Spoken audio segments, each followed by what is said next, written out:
There's a real crazy argument that I'm starting to hear all the time now, partly because I'm living in the tech capital of the US, San Francisco. The idea is that AI and robotics are soon going to change the world so much that there's no point trying to regain manufacturing jobs, trying to bring manufacturing production back to the US. It's all pointless. The world's going to be so different so soon, not worth doing. After all, I mean, if robots are going to do all the work, why should we even care whether people have jobs or not, let alone manufacturing jobs? No, people really have said this. There's editorial cases. You can see this. Now, this is the intellectual equivalent of unconditional surrender. Nobody yet really knows what AI and robotics are going to do in the long run. 10 years from now, we're probably going to know where this is all going. And it'll seem really stupid that we couldn't figure it out now, but history's like that. Nobody really knows, as far as I can tell. They either don't know what they're talking about or they're a genius so far above my level of comprehension. I'm not fit to criticize them. But given this completely blank uncertainty, in the long run, all current economic policies, all economic assumptions can hypothetically go away, not just the desirability of increased manufacturing production in the US, reshoring of manufacturing output, more manufacturing jobs, etc. If you embrace that kind of thinking, that's a recipe for complete policy paralysis on every forward-looking economic issue.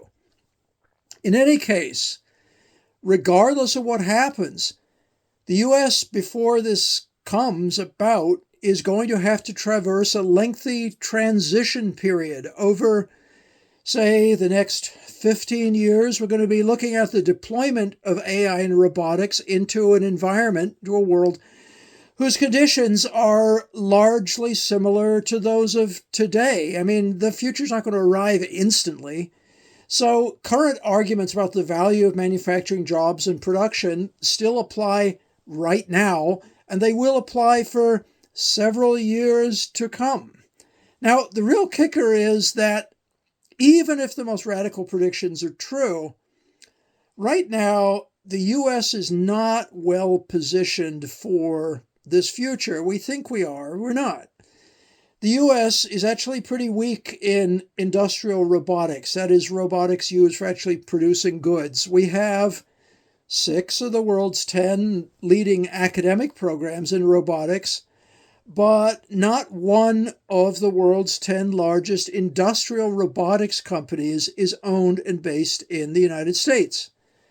Our robot density in manufacturing, that's the number of robots per 1,000 human workers, lags a lot of other rival nations. It even lags China, where they still have hordes of desperately poor people working for peanuts. So it follows that even if 100% robotization is the future of manufacturing, America is not on track right now to succeed in that future. We need proactive US government industrial policies to support the manufacturing in robotics sector. Now, finally, you got to note that even if the most extreme predictions come true about robots eating all the jobs, this argument only tells against the desirability of trying to have more manufacturing jobs. It does nothing to diminish the desirability of greater US manufacturing output, which is the real purpose of industrial policy, as I've said many times. In the long run, even if manufacturing ends up as an activity based almost entirely on capital and technology with little or no direct labor input, it's still going to be in America's interest that this manufacturing take place in the United States.